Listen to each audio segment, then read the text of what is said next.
मैंने पकौड़ा खाकर चाय का पहला घूंट भरा ही था कि बाहर से शबन की किसी पर बिगड़ने की तेज आवाज सुनाई दी। वह लगातार किसी को डांटे जा रही थी। उत्सुकतावश मैं बाहर निकली तो देखा कि वह गार्ड से उलझ रही है। एक घायल लड़के को अपने कंधे पर एक तरह से लादे हुए वह अंदर दाखिल होने की कोशिश में थी और गार्ड लड़के को अंदर ले जाने से मना कर रहा था। भैया, हॉस्टल के नियम तो तुम मुझे सिखाओ मत। कोई सड़क पर मर रहा है तो क्या उसे मर जाने दूं? क्या हॉस्टल प्रशासन आएगा उसे बचाने? नहीं न। अरे, इंसानियत की तो बात ही छोड़ दो। यह बताओ किस कानून में लिखा है कि एक घायल को हॉस्टल में लाकर दवा लगाना मना है? मैं इसे कमरे में तो ले जा नहीं रही, बाहर ग्राउंड में जो बेंच है उसी पर लिटाऊंगी। फिर तुम्हें क्या प्रॉब्लम हो रही है? लड़कियां अपने बॉयफ्रेंड को लेकर अंदर घुसती हैं, तब तो तुमसे कुछ बोला नहीं जाता, शबन झल्लाती हुई कह रही थी।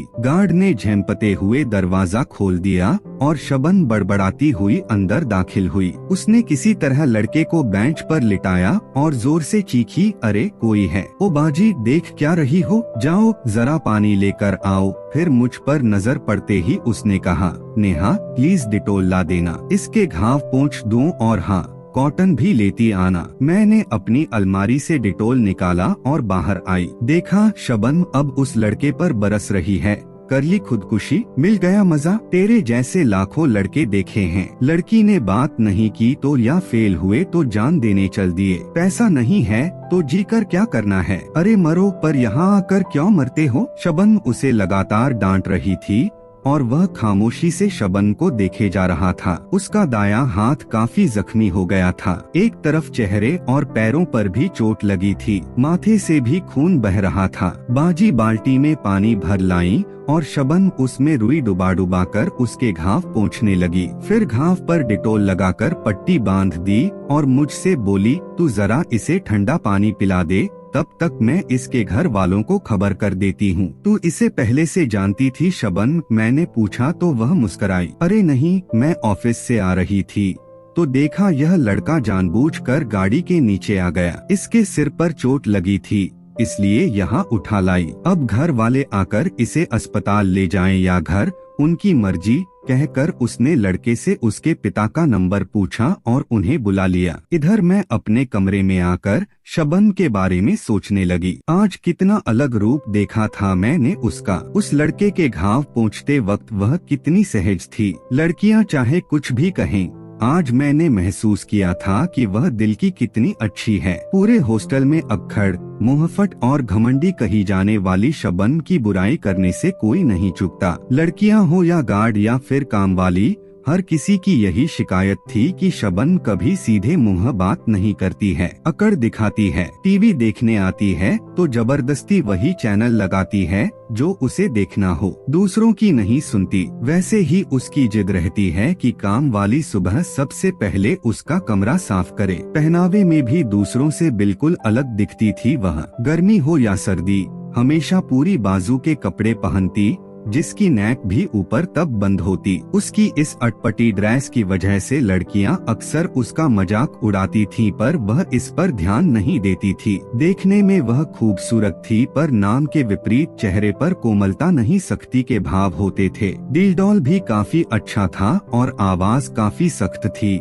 जो उसकी पर्सनैलिटी को दबंग बनाती थी और सामने वाला उससे पंगे लेने से बचता था। वह मेरे कमरे के साथ वाले कमरे में रहती थी, इसलिए मुझसे उसकी थोड़ी बहुत बातचीत होती रहती थी। हम 1 से 2 दफा साथ घूमने भी गए थे, पर हमेशा ही मुझे वह ऐसी बंद किताब लगी जिसे चाहकर भी पढ़ना मुमकिन नहीं था। 8 से 10 दिन बाद की बात है, मैंने देखा शबन ग्राउंड में बेंच पर बैठी किसी लड़के से बात कर रही है। उस वक्त शबन की आवाज इतनी तेज थी कि लग रहा था वह उस लड़के को डांट रही है। 2 से 3 लड़कियां उधर से शबन का मजाक उड़ाती हुई आ रही थीं। एक कह रही थी, लो आ गई उस लड़के की शामत, उसे नहीं पता कि किस लड़की से पाला पड़ा है उसका। दूसरी ने कमेंट किया, लड़का कह रहा होगा, मुझ पर करो नयो सितम। मैंने गौर से देखा, यह तो वही लड़का था जिसकी उस दिन शबन ने मरहम पट्टी की थी। लड़का अब काफी हद तक ठीक हो चुका था, पर माथे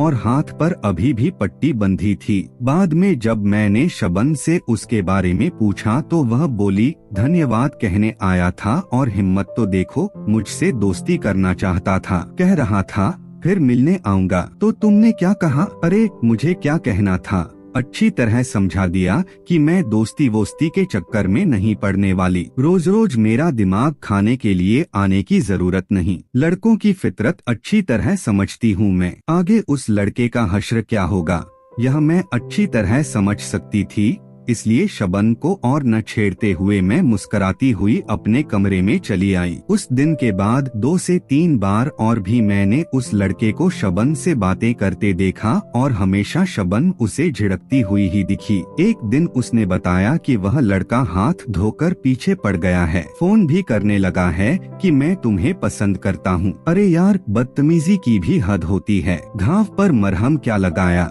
वह तो हाथ पकड़ने पर आमादा हो गया है, तो इसमें बुराई क्या है यार? वह तुझे इतना चाहता है, देखने में भी हैंडसम है, अच्छा कमाता है, घर परिवार भी अच्छा है, तूने ही बताया है, तो तू मना क्यों कर रही है? क्या कोई और है तेरी जिंदगी में? मैंने पूछा। नहीं, कोई और नहीं है, जरूरत भी नहीं है मुझे, और वह जैसा भी है उससे मुझे क्या लेना देना। आज पीछे पड़ा है तो हो सकता है कल देखना भी न चाहे, अजनबी बन जाए, हजारों कमियां निकाले मुझ में। इतना ही अच्छा है तो ढूंढ ले न कोई अच्छी लड़की। मैंने क्या मना किया है? मैं क्यों अपनी खुशियाँ किसी और के आसरे छोड़ूं? जैसी भी हूँ ठीक हूँ, कहते कहते उसकी आंखें नम हो उठी। शबन, प्यार बहुत खूबसूरत होता है, वह वीरान जिंदगी में खुशियों की बहार लेकर आता है। किसी से हो जाए तो सूरत, उम्र, जाति कुछ नहीं दिखता। इंसान इस प्यार को पाने के लिए हर कुर्बानी देने को तैयार रहता है। मैंने समझाना चाहा, पर वह अकड़ती हुई बोली, बहुत देखे हैं प्यार करने वाले, मैं इन झमेलों से दूर सही,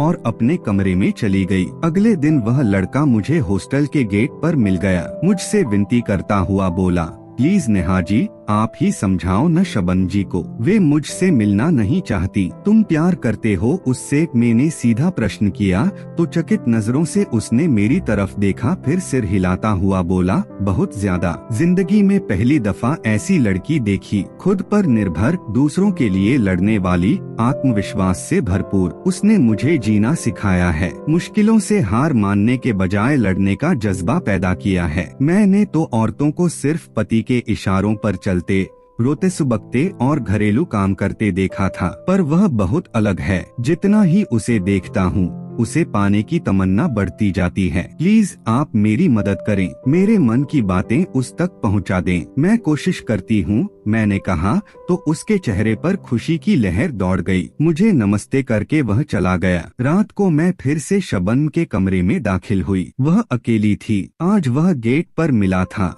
मैंने कहा, जानती हूँ मुझे बाहर बुला रहा था, लेकिन मैं नहीं गई। मैंने उसे कुरेदा, तू प्यार से भाग क्यों रही है? जानती है प्यार हर दर्द मिटा देता है। वह हंसी, प्यार दर्द मिटाता नहीं, नए जख्म पैदा करता है। बहुत स्वार्थी होता है प्यार। मैं आज वजह जान कर रहूंगी कि आखिर क्यों भागती है तू प्यार से। या तो मुझे हकीकत बता दे या फिर उस लड़के को अपना ले जो सिर्फ तेरी राह देख रहा है। मैंने भी देखी थी किसी की राह पर उसने, कहते हुए अचानक उसकी आंखें भीग गईं। मैंने प्यार से उसका माथा सहलाते हुए कहा, शबन, अपने दिल का दर्द बाहर निकाल, तभी तू खुश रह सकेगी। मुझे सब कुछ बता दे। मैं जानती हूँ तू दिल की बहुत अच्छी है, पर कुछ तो ऐसा है जो तेरे दिल को तड़पाता है। यह पीड़ा तुझे सामान्य नहीं रहने देती। तेरे चेहरे, तेरे व्यवहार में झलकने लगती है। यकीन रख, तू जो भी बताएगी वह सिर्फ मुझ तक रहेगा, पर मुझसे कुछ मत छिपा।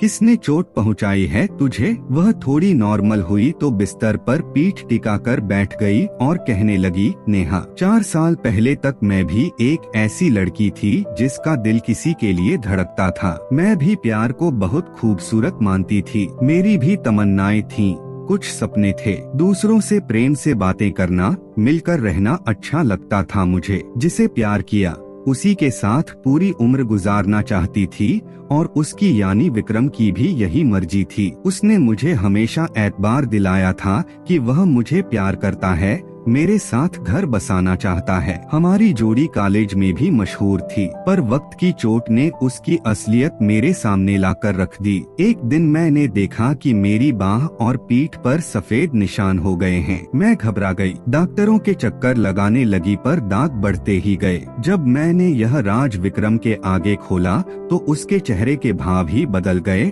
और 2 से 4 दिनों के अंदर ही उसका व्यवहार भी बदलने लगा। अब वह मुझसे दूर रहने की कोशिश करता। हालांकि 1 से 2 दफा मेरे कहने पर वह मेरे साथ डॉक्टर के यहाँ भी गया, पर कुछ अनमना सा रहता था। धीरे धीरे वह मिलने से भी कतराने लगा। उधर हमारी पढ़ाई पूरी हो गई और पापा को मेरी शादी की फिक्र होने लगी। मैंने विक्रम से इस बारे में चर्चा की तो वह शादी से बिल्कुल मुकर गया। मैं तड़प उठी, उसके आगे रोई, गिड़गिड़ाई, पर सिर्फ इस सफेद दाग की वजह से वह मुझसे जुड़ने को तैयार नहीं हुआ। कहते हुए उसने अपने कुर्ते की बाजू ऊपर उठाई। उसकी बाह पर कई जगह सफेद दाग थे। शून्य की तरफ देखते हुए वह बोली, मैं आज भी उसे भुला नहीं सकी, पर कहाँ जानती थी कि उसका प्यार सिर्फ मेरे शरीर से जुड़ा था। शरीर में दोष उत्पन्न हुआ तो उसने राहें बदल ली, किसी और से शादी कर ली। तभी मैंने समझा कितना स्वार्थी, कितना संकीर्ण होता है यह प्यार। मैंने तो विक्रम की शक्ल नहीं देखी थी।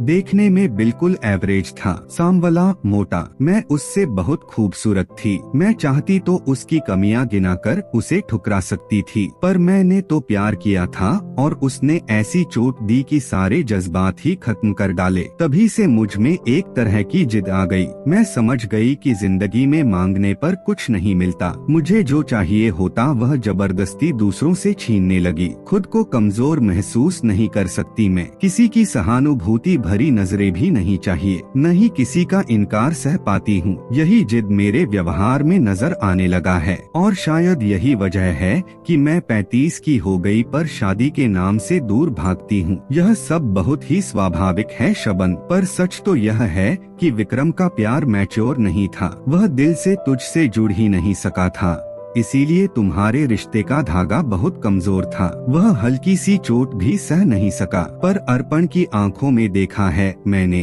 वाकई उसके दिल में सिर्फ तुम हो, क्योंकि उसने सूरत देखकर नहीं, तुम्हारे गुण देखकर तुम्हें चाहा है। इसलिए वह तुम्हारा साथ कभी नहीं छोड़ेगा। किसी स्वार्थी इंसान की वजह से खुद को खुशियों से बेजार रखना कहाँ की अक्लमंदी है शबन। यदि ठंडी हवा के झोंके सा अर्पण का प्यार तुम्हारे जख्मों पर मरहम लगा सकता है तो दिल की खिड़कियां बंद कर लेना सही नहीं। मैं कैसे मान लूं कि अर्पण का प्यार सच्चा है, स्वार्थी नहीं। ऐसा कर, उसे हर बात बता दे, फिर देख वह क्या कहता है। मैं जानती हूँ उसका जवाब निश्चित रूप से हाँ होगा। शबन ने उसी वक्त फोन उठाया और बोली, ठीक है, यह भी करके देख लेती हूँ। अभी तेरे सामने बताती हूँ उसे सब कुछ। फिर उसने फोन मिलाया और स्पीकर ऑन कर बोली, अर्पण, मैं तुमसे बात करना चाहती हूँ अभी, इसी वक्त। समय है तुम्हारे पास? बिल्कुल, आप कहिए तो, अर्पण ने जवाब दिया। अर्पण, तुम्हारे दिल की बात नेहा ने मुझ तक पहुँचा दी है। अब मैं अपनी जिंदगी की असलियत तुम तक पहुँचाना चाहती हूँ। बस एक हकीकत जिसे सुनकर तुम्हारा सारा प्यार काफूर हो जाएगा। ऐसा क्या है शबन जी? बात यह है कि मेरे पूरे शरीर पर सफेद दाग हैं जो ठीक नहीं हो सकते। गले पर, पीठ पर, बाहों पर और आगे, हर जगह। अब बताओ क्या है तुम्हारा फैसला? फैसला क्यों बदलेगा शबन जी? और दूसरी बात यह कि किसने कहा दाग ठीक नहीं हो सकते? मेरे अंकल डॉक्टर हैं, उन्हें दिखाएंगे हम। वक्त लगता है पर ऐसे दाग ठीक हो जाते हैं। मान लीजिए ठीक न हुए तो भी मुझे कोई फर्क नहीं पड़ता, क्योंकि मैं आपको चाहता हूँ। कमियां तो मुझ में भी हैं, पर उससे क्या? एक दूसरे को अपनाने का मतलब एक दूसरे की खूबियों और कमियों को स्वीकारना ही तो होता है। कल को मेरे शरीर पर कुछ हो जाए या मुझे कोई बीमारी हो जाए तो क्या आप मुझे छोड़ देंगी? नहीं न शबन जी, बताइए। मेरी मम्मी पास ही बैठी हैं, उन्होंने सब कुछ सुन लिया है और उनकी तरफ से भी हाँ है। आप बस मेरा साथ दीजिए। आप नहीं जानती, मैंने बहुत कुछ सीखा है आपसे। आप मेरे साथ रहेंगी तो मैं खुद को बेहतर ढंग से पहचान सकूंगा, जी सकूंगा अपनी जिंदगी। I love you. शबन ने मेरी तरफ देखा। मैंने उससे हाँ कहने का इशारा किया तो वह धीरे से बोल उठी, आई लव यू टू। फिर शबन ने तुरंत फोन काट दिया और मेरे गले लगकर रोने लगी। मैं जानती थी आज उसकी आंखें भले ही रो रही हों पर दिल पहली दफा पूरी तरह प्यार में डूबा मुस्करा रहा था।